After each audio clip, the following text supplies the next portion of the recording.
common ground to be heard. Well, you know, and being good stewards, and I think we sort of ran out of populations to rape, pillage, and plunder. So we're like, oh, I know, the ground, the water, this will be great. It must be some sort of human nature for us. It's difficult. I like to tell people, you know, the last thing I want to do is tear down buildings to put up trees. Like, there's so many, well, you know, we're villainized a lot as being environmentalists. Separation of corporation and state is great, but it might take a while. In the meantime, if corporations want personhood, can we make corporations get the death penalty? Kill them or life in prison? Who goes down, board of directors and the CEO? Actually, there was a representative, I believe, who was going to talking about introducing a bill to strip corporate persons of limited liability, because now that they're people can't have limited liability, so why should corporate people have limited liability? So there's a bunch of like kind of corporate jokes going on that way. I think we need to do things like the Fair Elections Act. I think there's a bunch of triaging we can do. There's talk about amending the First Amendment for free speech only, but I really think we need this longer term solution of corporations are not people. Right, and someone else wanted to know the same thing. What about applying criminal law to corporations? Same answer. Although it seems fair. If you have freedom of speech and you're not limited, certainly in the state of Alaska, I'm limited, we're all limited, I think, to $500, and it has to be disclosed who we are, where we work, etc. Corporations don't have that. They can spend as much as they want, and they don't have to disclose who they are. And there we are, 3/5 of a corporation, pretty quick. How do we check corporate greed issues when they pass the buck back to the consumer whenever they screw up? I have to say this, Exxon had a profit every single quarter, even during the oil spill. We have a perfect example in Anchorage, well, all over the state. The the price of oil went up, wholesale price of oil went up, price at the pump went up. Wholesale price of oil went down, price of the pump went down a little bit. Democrats raised the issue in the legislature, what's going on, held hearings, and basically the wholesalers and the suppliers and the integrated game that is played here in dispensing gasoline all said, well, it's an issue of economy of scale, and it's all very complex, and you really shouldn't worry your pretty little head about it. Right. It's complicated. So something so obvious and so direct can't be, the consumer still gets screwed. I really don't hold out much hope. Well, you see it with the airline prices too. I mean, the price of oil went up, prices went up, price went down, they stayed up. So I think it's endemic to, you know, the corporate mentality is if we got them, we'll hold them to it. Right. You can charge whatever people will pay. What will Alaska look like when the oil is gone? Beautiful. I don't know. Maybe all these people from Oklahoma will move home. Not all of them, but you know, the whole sort of redneck mentality that came up here with the pipeline, with the oil jobs. They were just, you're biting your lips, Elstun. No, I just, nothing. Well, I think yeah, that'll be in the blooper reel. It's Alaska and the whole rest of the country. I mean, what we need is regional power, regional banking, regional food. We need to take our power back as a people, plant it solidly in our communities, grow our democracy from the bottom up again. We've gotten too top-heavy.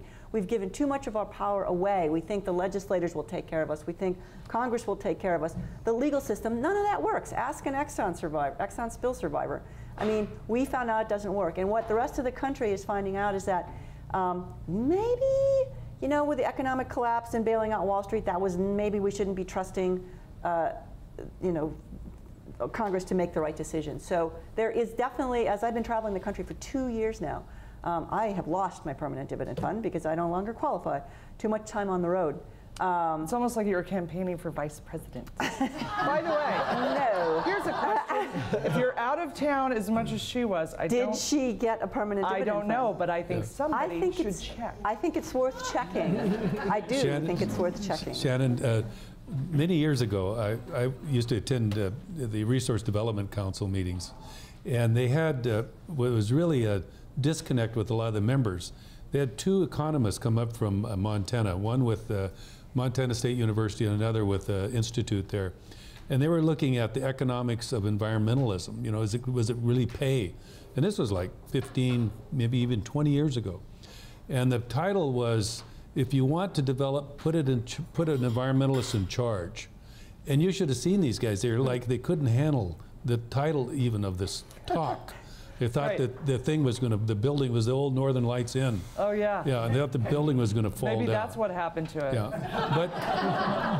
But it made sense, and they were all like, oh, okay. It's true. Yeah. It's true. People will spend more money for organic stuff grown locally than they will something, you know, flown in from Chile or whatever that's cheaper. People will, I mean, it's a great Our economic mental builder. models have got to change. At what point does a corporation's negligence become criminal negligence? You know, I think we've got a bunch of bloodthirsty people in this audience that are ready to go.